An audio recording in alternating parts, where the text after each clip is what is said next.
Good morning students.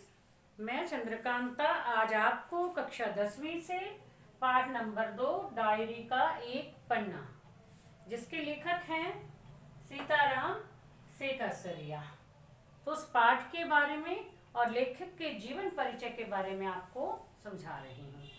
सबसे पहले लेखक सीताराम जी का जन्म 1892 ईस्वी में राजस्थान के नवलगढ़ में हुआ था। ठीक है, कहाँ हुआ जन्म? राजस्थान में नवलगढ़ में, और 1892 ईस्वी को हुआ था। लेकिन व्यापार के सिलसिले में इन्होंने राजस्थान नवलगढ़ जगह छोड़ करके इन्होंने ये जगह छोड़ दी और कलकत्ता में आकर के बस गए थे।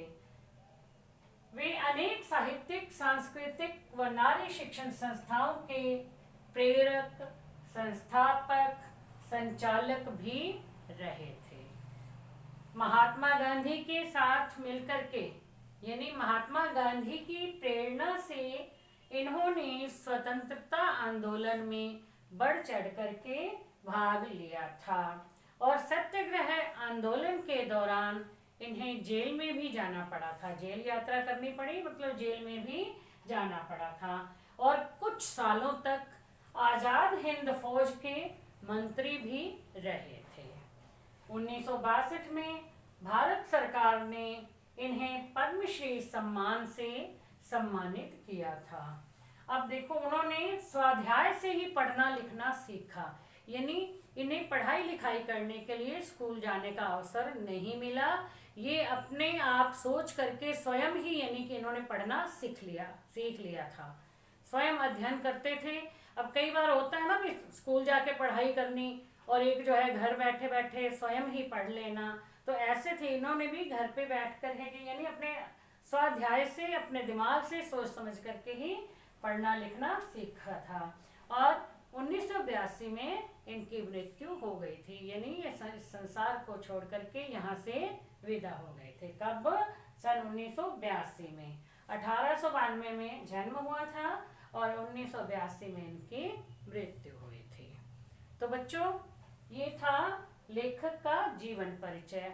अब ये पाठ है डायरी का एक पन्ना, यानी जो लेखक सीताराम सेकसरिया है, ये जो भी अपने साथ, जो भी इनके साथ बीतता था, या उस समय जो इन्होंने देखा, यानी उसे एक डायरी में नोट कर लेते थे। तो डायरी लिखने की आदत थी, तो उसी डायरी का एक पन्ना इन्होंने जो एक पुस्तक लिखी, उसका कुछ अंश जो है हमारे इस सिलेबस में दिया गया है, 10th की बुक में दिया गया है। स्पर्श भाग 2 पुस्तक है, उसमें पाठ नंबर 2 है डायरी का एक पन्ना। तो मैं इस पाठ को संक्षेप में आपको एक बार समझा रही हूँ, उसके बाद हम जो है पूरा पाठ पढ़ेंगे बुक में से और अच्छी तरह से समझेंगे। तो इसका संक्षेप है, सेकसरिया जी प्रतिदिन के कार्यों एवं घटनाओं को निजी डायरी में लिख लेते थे। मतलब हर रोज जो भी घटनाएं घटती थी या जो भी काम करते थे, वो सब एक डायरी में लिख लेते थे। और ये जो पाठ है, ये 26 जनवरी 1931 को क्या घटित हुआ उसके बारे में पूरा लिखा गया है, उसी का लेखा जोखा है। अंग्रेजों से देश को मुक्ति दिलाने के लिए महात्मा गांधी ने सत्याग्रह आंदोलन छेड़ा था, यानी शुरू किया था। इस आंदोलन ने जनता में देश को आज़ाद करने की भावना जगाई। मतलब जब ये आंदोलन महात्मा गांधी ने शुरू किया, तो लोगों के मन में भी ये आया कि हमें हमारा देश आज़ाद करवाना है। देश भर में ऐसे लाखों लोग सामने आए जो इस महासंग्राम में अपना सर्वस्व न्यौछावर करने को तत्पर थे, यानी अपना सब कुछ न्यौछावर करने के लिए तैयार थे। अब बहुत से लोग जो हैं इस आंदोलन में शामिल हो गए थे और देश को स्वतंत्र करवाने के लिए तैयार हो गए थे। 26 जनवरी 1930 को गुलाम भारत में पहली बार स्वतंत्रता दिवस मनाया गया था। हमारा देश स्वतंत्र नहीं हुआ था, लेकिन लोगों ने मिलकर के स्वतंत्रता दिवस मना लिया था, यानी अंग्रेजी शासन के खिलाफ खड़े हो गए थे। सब लोग एकजुट होकर के उन्होंने अंग्रेजी कानूनों का विरोध करना शुरू कर दिया था। यह सिलसिला आगे भी जारी रहा आज़ादी के 2.5 साल बाद 1950 में यही दिन हमारे अपने गणतंत्र के लागू होने का दिन भी बना। यानी यही 30 जनवरी 26 जनवरी 1931 को जो था, उस समय जो इन्होंने वैसे ही आज़ादी का आंदोलन शुरू किया था, देश को आज़ाद करवाना चाहते थे, बहुत से लोग इसमें शामिल हो गए थे, लोगों ने साथ दिया था और ये सब जो है अंग्रेज़ों के खिलाफ खड़े हो गए थे। और बाद में जब हमारा देश 1947 को आज़ाद हुआ था और तब जो है फिर उसके बाद ये जो स्वतंत्रता आंदोलन जो मनाया गया था, तो इसमें हमारा जो है ये गणतंत्र जो दिवस मनाते हैं ना 26 जनवरी को, दिन 26 जनवरी को, तो वही 26 जनवरी यानी उस दिन भी इन्होंने स्वतंत्रता के लिए किया था सब कुछ, और फिर 26 जनवरी ही जो था यही हमारा गणतंत्र दिवस मना था। कब बनाया गया था 26 जनवरी 1950 को, जो हमारा संविधान लिखा गया था और उसे हम गणतंत्र दिवस के रूप में मनाते हैं। इस पाठ में यह बताया गया है कि नेताजी सुभाष चंद्र बोस और स्वयं लेखक हैं सीताराम सेकसरिया, इन दोनों के साथ कलकत्ता के लोगों ने देश का दूसरा स्वतंत्रता दिवस किस जोश खरोश से मनाया। अंग्रेज प्रशासकों ने इससे उनका अपराध मानते हुए उन पर और विशेष कर महिला कार्यकर्ताओं पर कैसे कैसे जुल्म ढाए, यानी उन्हें कैसे परेशान किया था, तंग किया था, ये सब जो है इस पाठ में बताया गया है। यह पाठ हमारे क्रांतिकारियों की कुर्बानियों की याद तो दिलाता ही है और यह भी बताता है कि एक संगठित समाज यदि कृत संकल्प हो जाए, यानी संकल्प कर ले, तो ऐसा कोई भी काम नहीं होता जिसे वह नहीं कर सकता।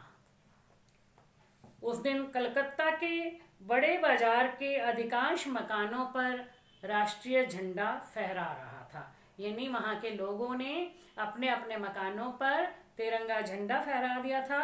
हर रास्ते में उत्साह और नवीनता मालूम होती थी, दिखाई दे रही, लोगों में बड़ा उत्साह भरा हुआ था। आज कुछ नया ही पन दिखाई दे रहा था, यानी 26 जनवरी के दिन कुछ नया ही दिखाई दे रहा था। और पुलिस भी पूरी ताकत से शहर में गश्त लगा रही थी, यानी इधर उधर घूम रही थी। मॉन्यूमेंट के नीचे शाम को एक सभा होने वाली थी, इसलिए उस जगह को पुलिस ने सुबह से ही घेर लिया था। यानी वो चाहते थे कि किसी प्रकार की कोई सभा ना हो, लोग इकट्ठे ना हो, इसलिए उन्होंने मॉन्यूमेंट को घेर लिया था। पुलिस ने लोगों को पकड़ा भी तथा मारा पीटा भी। जो उस स्थान पर यानी सभा में शामिल होने के लिए लोग आ रहे थे, उनको पकड़ करके खूब मारा पीटा था। 11 बजे मारवाड़ी बालिका विद्यालय की लड़कियों ने अपने विद्यालय में भी झंडोत्सव मनाया था, उन्होंने भी झंडा फहराया। यानी इसमें खाली यही नहीं था कि पुरुषों ने ही भाग लिया था, बल्कि स्त्रियों ने भी, यानी महिलाओं ने, लड़कियों ने भी बढ़ चढ़ करके भाग लिया था। सुभाष बाबू के जुलूस का भार पूर्णोदास पर था। जगह जगह स्त्रियां अपना जुलूस निकाल रही थी, यानी इकट्ठी होकर के जा रही थी। ठीक 4:10 पर सुभाष बाबू जुलूस लेकर आए, तब पुलिस ने उनके जुलूस पर, यानी जो लोग इकट्ठे होकर के आए थे, उन लोगों पर लाठियां बरसानी शुरू कर दी थी, यानी उन्हें डंडों से, लाठियों से पीटना शुरू कर दिया था। सुभाष बाबू ने फिर भी यही बात कही थी कि हमें आगे बढ़ना है, वो सबको साथ लेकर चल रहे थे। लेखक भी उनके ही पास था। सुभाष बाबू बड़े जोर से वंदे मातरम बोलते थे। उन्हें पकड़कर लाल बाजार लॉकअप में भेज दिया गया था। स्त्रियों का एक बड़ा भाग आगे बढ़ा, उसका नेतृत्व विमल प्रतिभा कर रही थी। तब उनको भी बहु बाजार के मोड़ पर रोक लिया गया। कुल मिलाकर के 105 स्त्रियां पकड़ ली गई थी।